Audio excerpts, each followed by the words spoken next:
Salut tout le monde, j'espère que vous allez bien. Je vous retrouve pour faire la vidéo de la Gazette de Candy Shy. Quelles sont mes lectures passées?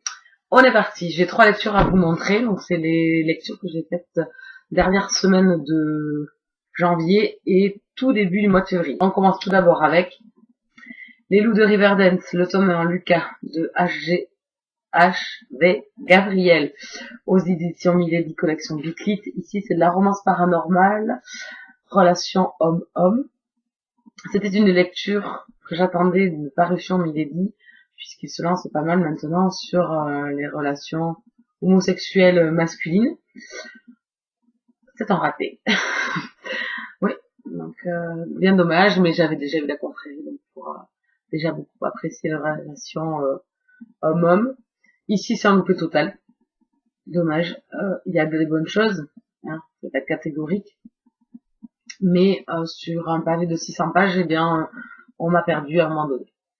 Donc au départ, on a un jeune homme, on ne sait pas trop ce qu'il est, on ne sait pas trop où ce qu'il fuit, donc il s'installe dans une nouvelle ville, dans une nouvelle vie, et il rencontre de nouvelles personnes.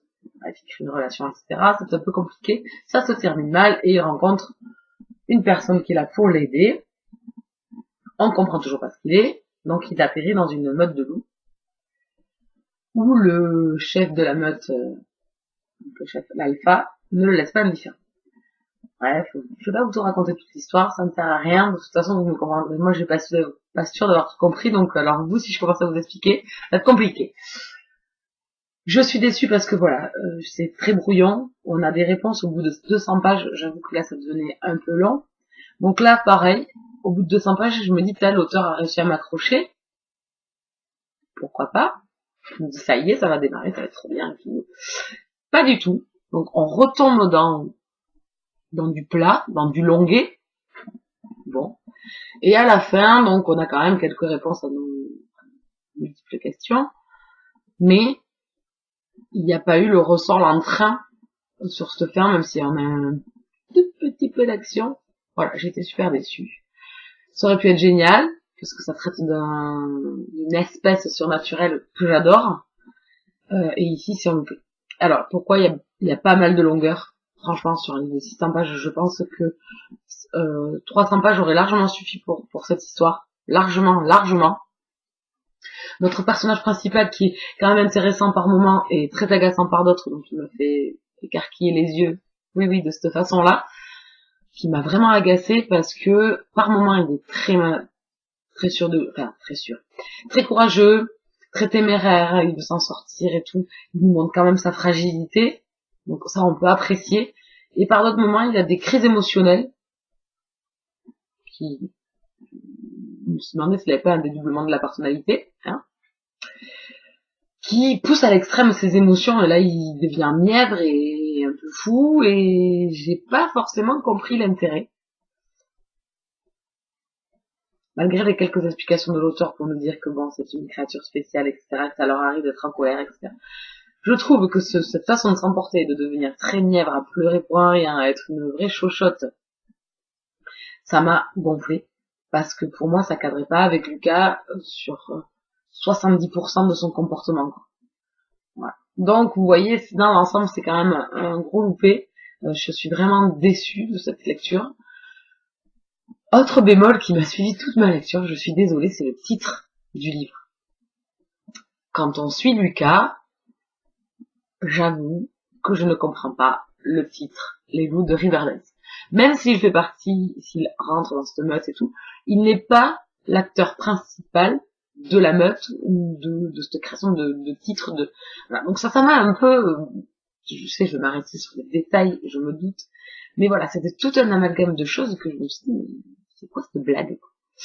Donc voilà, c'est grosse déception. Je sais que d'autres copinotes l'ont lu à peu près en même temps que moi, comme Everbook, etc., qui pareil, ont eu encore plus de difficultés que moi, parce que même moi, j'arrivais quand même à tourner les pages et à avancer, à me dire bon, mais ça va arriver.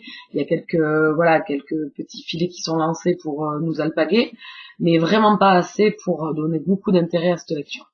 Voilà, ça sera un 5 sur 10. Ce qui est pas mal quand même, hein. Je lui donne la moyenne. Ensuite, on passe à Le cercle de pierre, le tome 2. Ici, c'est la deuxième partie. Les tambours de l'automne de Diana Gabaldon aux éditions Presse de la Cité. Donc moi, j'ai le grand format, 2 tomes en 1. C'est une romance historique avec une petite pointe de paranormal. Vous connaissez sûrement cette saga qui traîne beaucoup sur la blogo Outlander, puisque la série est également sortie l'année dernière. Donc voilà, ça fait gros buzz. Je suis fan de cette saga, j'avais dévoré donc les 3 premiers en lecture commune avec Coco, toujours. Et on prend toujours autant de plaisir à lire cette saga. Ici, par contre, de ma faute, on a mis énormément de temps à lire ce tome, parce que j'ai pas lu beaucoup en fin d'année. J'étais à 3 livres par mois. Donc c'est vrai que le gros parvé, j'ai essayé de le faire passer ensuite, après mes d'autres lectures qui allaient plus me donner d'entrain. Donc, voilà, dommage d'avoir mis autant de temps à le lire parce que c'est toujours aussi plaisant de retrouver Jimmy et Claire. Si vous ne les connaissez pas, je vous attache, il faut les connaître. Je pense que c'est les jeunes personnes qui aiment les romances, tout type de romances historiques, contemporaines, etc. vont adorer Jimmy et Claire. Nous avons des personnages secondaires qui sont tout aussi attachants, tout aussi intéressants. J'avais peur de moins m'attacher à eux, et mais pas du tout, parce que ça fait un duo aussi plaisant que Jimmy et Claire, aussi drôle, aussi loufoque, et avec des caractères vraiment plus qu'agréables. Les 400 dernières pages où là j'ai pu vraiment me concentrer dessus, j'ai adoré, vraiment c'est un pur régal, parce qu'au départ du livre on retrouve donc nos 2 personnages principaux dans une nouvelle vie sur une nouvelle contrée, donc on suit un petit peu comment démarrent une nouvelle vie, comment ils vont faire face à tous leurs problèmes, d'arriver dans une nouvelle contrée, de nouveaux mœurs, laisser derrière eux toute leur vie. Les Highlanders, les Highlands, c'était tout pour Jimmy. Voilà, donc laisser tout ça derrière lui. Mais tout se passe bien. Et puis on enchaîne donc avec les 2 autres personnages secondaires. Voilà, c'est vraiment agréable. Et la fin, les 400 dernières pages, c'est un pur régal. Voilà, on s'ennuie pas. Il arrive encore plein de malheurs à nos personnages principaux. Donc ils sont plus de mes 4. Je peux que vous le conseiller. C'est pas un coup de cœur parce que j'aurais mis trop de temps à le lire. C'est bien dommage, mais ça fait quand même un 9 sur 10. Et ma dernière lecture, Hopeless de Colleen Hoover aux éditions Fleuve Éditions, collection Territoire. Ici, c'est un young adulte romance. Lecture agréable dans l'ensemble. Il n'y aura pas eu de coup de cœur, mais c'est une très bonne lecture. Une très jolie romance. Nos 2 personnages principaux sont très attachants. Leurs moments passés ensemble sont vraiment très bien décrits. On ne peut que être amoureux de notre héros principal. J'ai eu quand même quelques bémols, c'est pour ça qu'il n'y aura pas eu de coup de cœur. Tout d'abord, alors le bémol ce sera sur le fait que l'on voit avant que nos héros aient les réponses sur les secrets, les révélations que l'on a, on les a avant eux. Et c'est vrai que ça gâche un peu le truc où on voit se profiler bien avant qu'on ait avancé dans l'histoire. On voit se profiler la fin et quel est le secret final qui se cache derrière tout ça. Donc ça m'a un peu gâché la lecture. Également, ces 2 jeunes gens sont très matures, ce qui est normal, ils ont vécu moins de choses difficiles. C'est normal que même à 17-18 ans, ils soient assez mûrs, mais je pense pas qu'ils soient assez mûrs au point d'avoir une analyse psychologique aussi étoffée et détaillée sur les émotions qu'ils ont durant le livre. C'est-à-dire qu'ils ont une avalanche de révélations et ils gèrent ça d'une main de maître au niveau de leurs émotions.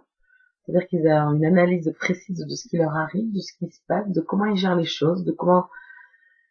Et ça m'a un peu, pareil, gêné, parce que même si ils ont la maturité, je pense pas qu'ils aient la maturité aussi poussée pour savoir et analyser tout ce qui leur arrive. L'auteur a poussé pour nous faire bien comprendre ce qu'elle voulait nous faire ressentir dans son récit, et ça, elle est allée, je pense, un peu trop loin, parce que eux soient capables de tout ça, je suis pas sûre. C'est une tierce personne de l'histoire, on nous avait peut-être jeté toutes ces explications, ok, mais là, elle a 17 ans, l'héroïne. Ouais. Par moment, j'ai trouvé ça un peu trop.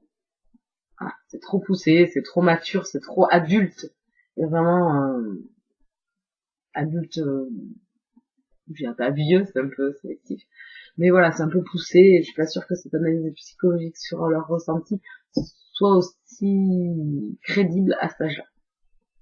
Voilà, donc ça reste une très très bonne lecture, hein. C'est une très jolie romance, c'est très très bien écrit.